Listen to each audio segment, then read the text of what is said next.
always helps, especially if it's a hobby that you want to, turn more into it. Like, for example, we know that F0xy Grampa quit his job to play MKX competitively, which, to a lot of people might seem like, a questionable decision. It's definitely a risky decision. However, he immediately goes on to win the Combat Cup. He won 6 ESL weeklies. He won a lot of Combat Cup events. He won Grand Finals at EVO. Grand Finals at EVO. Second place. He's basically been in the money at near enough every tournament he's ever attended. He won Fanstros as well. Like, so you quit your, your 9 to 5 to win this like ridiculous amount of money through just being amazing at MK. So here we go. We have Lowdown Lions own Taco versus PXP, Problem X Promotions, F0xy Grampa. This is going to be a matchup we've seen them play before. F0xy pretty much has 100% win rate on Taco, like many of these ESL players, but these guys are here to play, and they have studied the matchup. If one player in this ESL Pro scene... Beautiful start by Taco. Thing is, both players knew that Sub-Zero is down 4, wins at the start. F0xy was blocking, he knew that. Taco knew he'd block it, got the clone in. Very, very unfortunate drop there, but F0xy going for the... does not capitalize on as much damage at all, but does get a grab, and this is exactly where F0xy wants Taco to be. I mean, it's unfortunate that Taco dropped that combo because he's lost, we just talked earlier, he's lost the corner control, he's lost the damage, he's lost that dominance. F0xy opted to back off and just give as much space as possible to Taco until they're mid-screen again. I really think F0xy just has no care whatsoever to play near the corner, because as soon as you get cornered as Lau against Grandmaster, you're in trouble. F0xy not dropping that 2-link anymore. Goodbye, Paul, just getting rid of the hat. See you later. See you later, hat. We'll miss you. And again, goodbye. We won't miss you. All right, here we go. Tagging in with the down 4. It misses. But a lot of neutral ground. Oh, my days. Oh, and he catches him with a jump back freeze. Corner pressure, hard knockdown into the clone.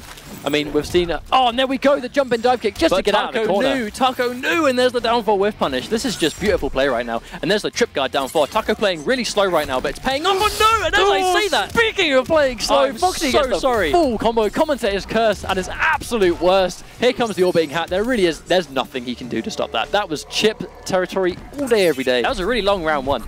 Because it was only until the very end where substantial hits landed.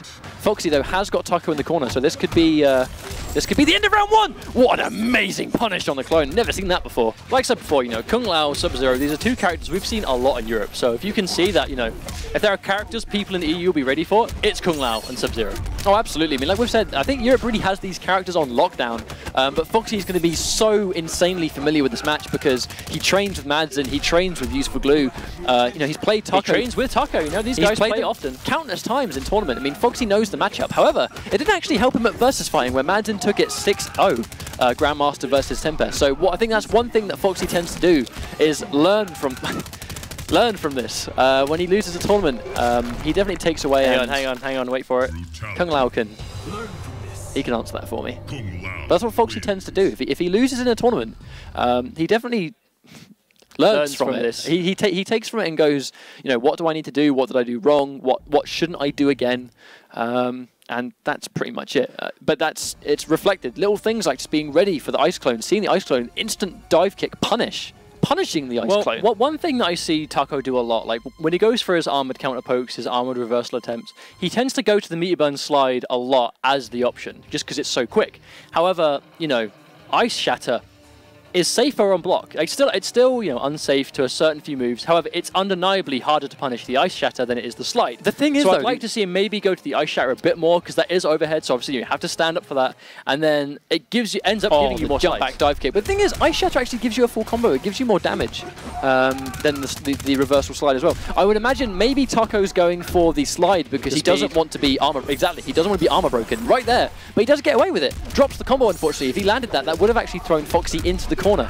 But unfortunately, he's still finding himself in the corner. And the second, and that's it. F0xy turning a drop combo into a happy little reset to finish round 1. The second you press those buttons, Tempest Lau's just gonna...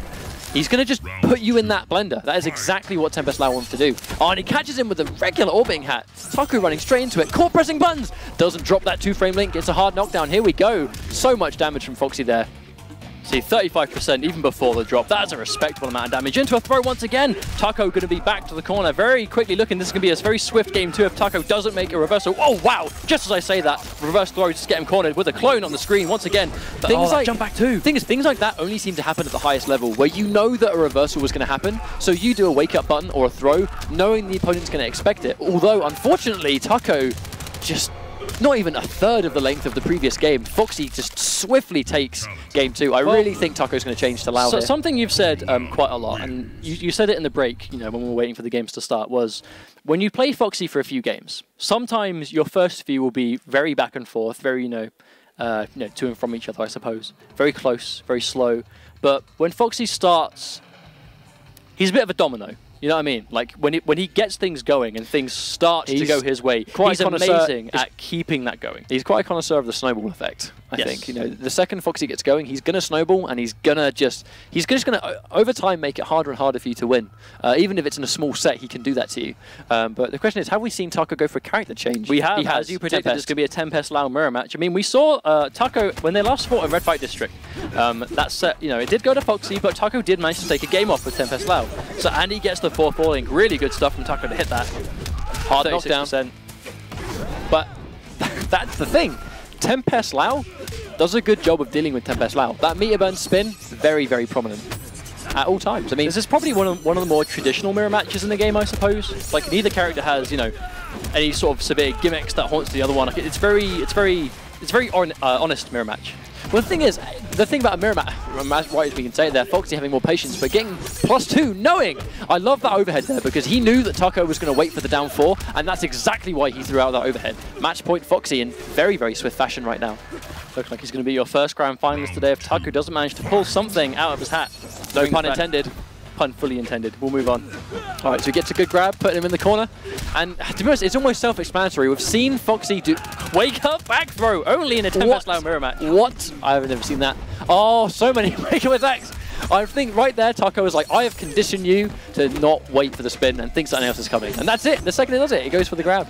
Oh, there's that block down 4 again. Oh, block 2-1. Taco being patient. Nice, gets the down 4. That's going to be potentially, yeah, tags him. And he gets the full link. Oh, catches the 4-4. This is going to be chip damage territory almost when he does finish this. I mean, not quite, but again, one more read. Oh, wow. No. I think that might have been a teleport. It may have been, I don't know. I mean, it wasn't a spin, otherwise it would have won in that situation. Maybe a wake-up hat toss by mistake. I think he might have tried to do a wake-up teleport to get out of the corner. But either way, unfortunately, because such is life when you fight against Tempest Lau, you're going to get armor broken. Unfortunately, well, Taco definitely got armor broke there trying to teleport out. Well, if Kung Lao has the orbiting hat going around him, wake-up attacks become very difficult because